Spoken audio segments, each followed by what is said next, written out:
As I was saying yesterday, I dig the hole and you're all watching. Is that it?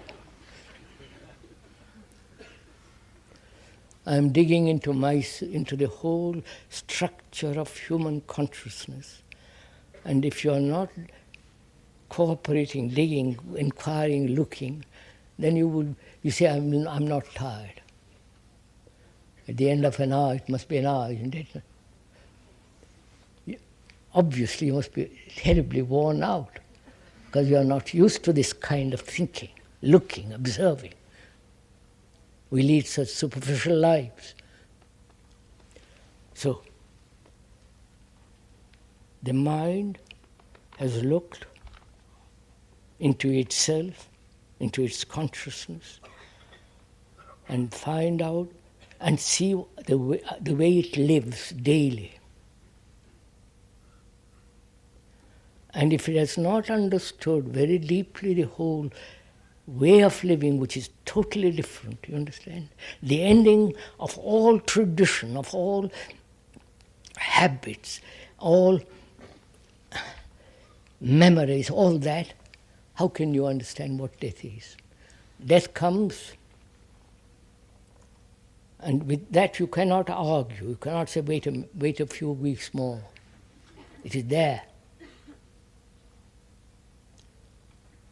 And can the mind meet it? That is, can the mind meet the end of everything while you are living? You understand? While you have vitality, energy, full of life.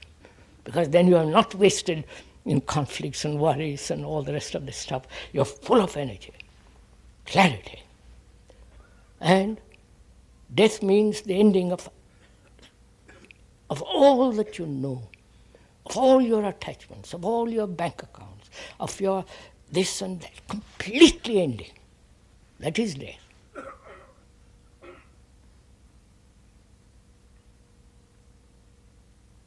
And can the mind meet while living such a state? You understand? Then you will understand the full meaning of what death is.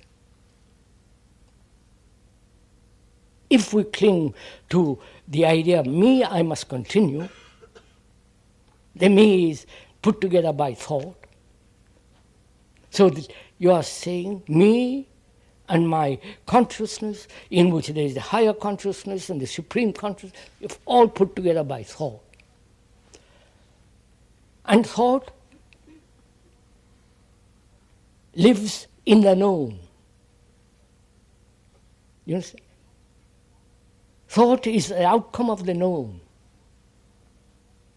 So if there is not freedom from the known, you cannot possibly find out what death is, which is the ending of everything.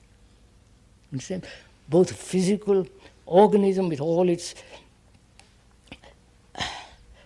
ingrained habits and so on, the identification with the body, with the name, with all the memories it acquired, you cannot carry it over to wherever you go to death. It must end, as you cannot carry all your money. So you have, in the same way, you have to end everything that you know. That means there is absolute aloneness. You understand? Not loneliness,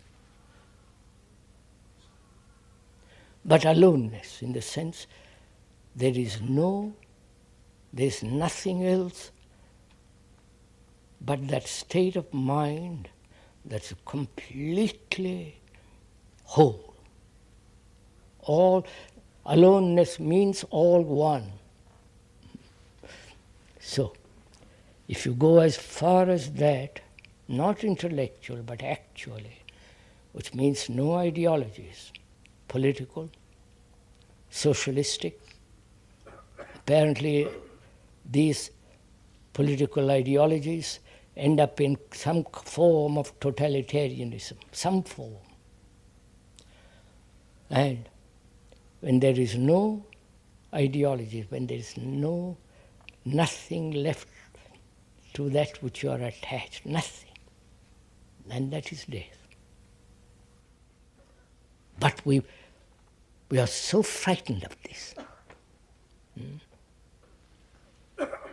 They say there must be some kind of continuity.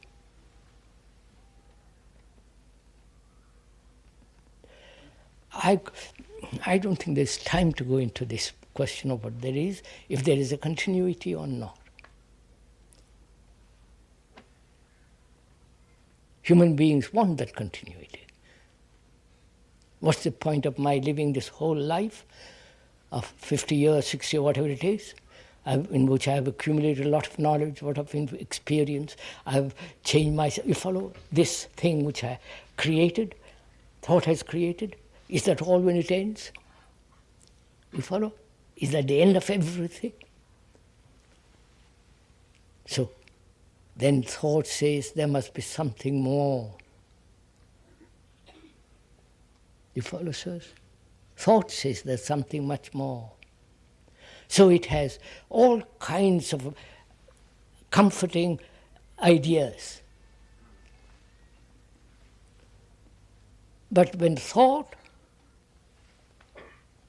recognizes its own limitation,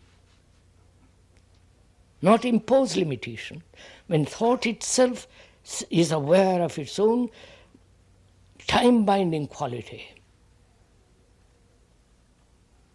then thought has its right place. Where knowledge has its right place, right? Technologically and so on, so on. But it has no place at all in the psychological world. Then when the psyche is totally non-existent, empty, that is death. Then there is a totally different, I mustn't promise. We are all ready for reward. God, you people. I just stopped myself in time. No, you don't see the importance of this.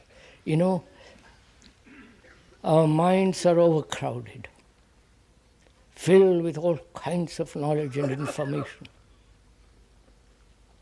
both psychologically as well as physiologically.